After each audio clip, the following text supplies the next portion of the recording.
Good day, Sir, Madam. I'm Maricel Yopio. I'm 24 years old, married. I have 2 children.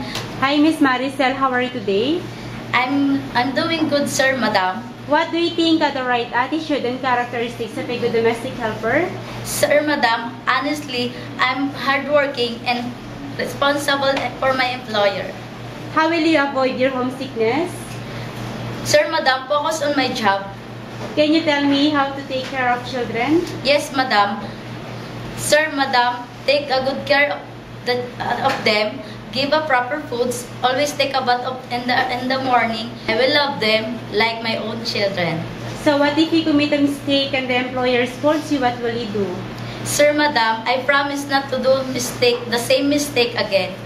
What is your last message or promise to your future employer? Sir, Madam, please do choose me because I'm hardworking person and I will promise to you my finished contract, 2 years contract.